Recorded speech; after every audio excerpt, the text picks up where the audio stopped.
This is the Guild of Dungeoneering. On a quest we're never veering. Oh, to be a Dungeoneer, swimming in pools of gold. This is the Guild of Dungeoneering.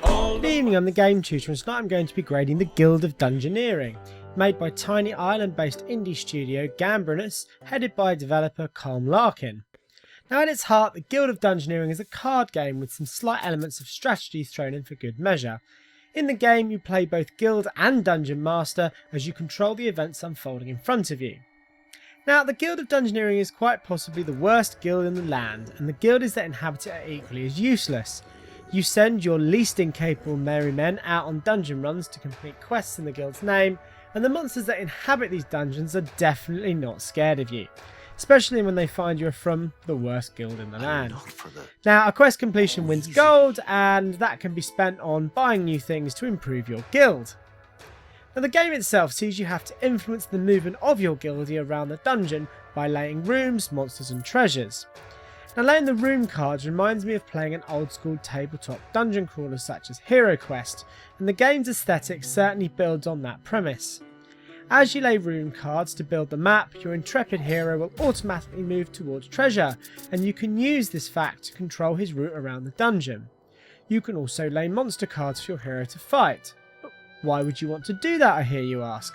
Well, the later monsters in each dungeon are relatively powerful, and it requires you to level up your heroes and gain loot by beating weaker monsters, which often you can lay yourself.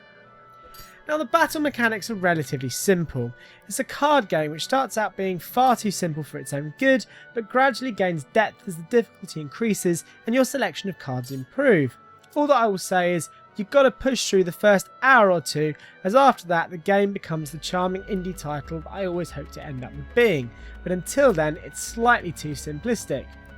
As you lay cards and you can attack, defend, and then it comes down to a more complicated version of rock, paper, scissors. As previously says though, this is simple at first, but this becomes a lot more complex as the game progresses and new mechanics get added. The aesthetic of the game is a beautiful hand-drawn on the back of a notebook kind of feel that accompanies one of the best theme songs I've ever heard in video games. If you can afford the deluxe edition, I would definitely recommend downloading the soundtrack as it is well worth a listen.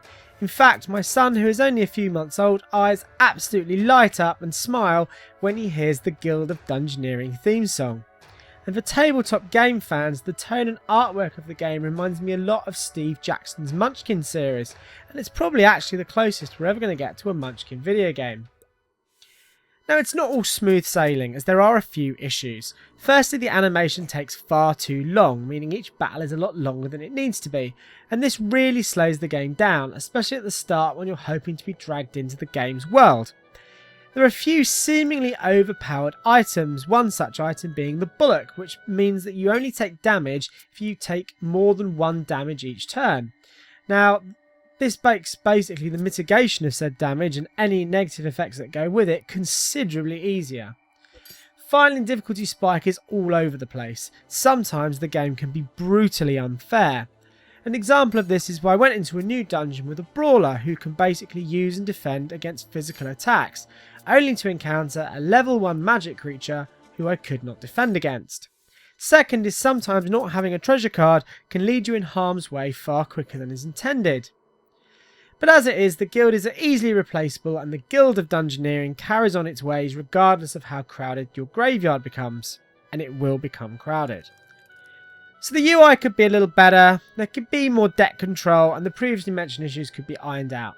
But as it stands, the Guild of Dungeoneering is a charming indie title, unlike anything I've ever played before, and one that I can comfortably recommend. A sorry tale, a gory story, another hero dies for glory. In the ground they rest the head. Dead, dead, dead. If you've enjoyed tonight's video, please like and subscribe. Remember to come and check us out at thegametutor.co.uk, where news, articles and videos are updated on a weekly basis. Also, please check us out on Twitter, Facebook and Dailymotion.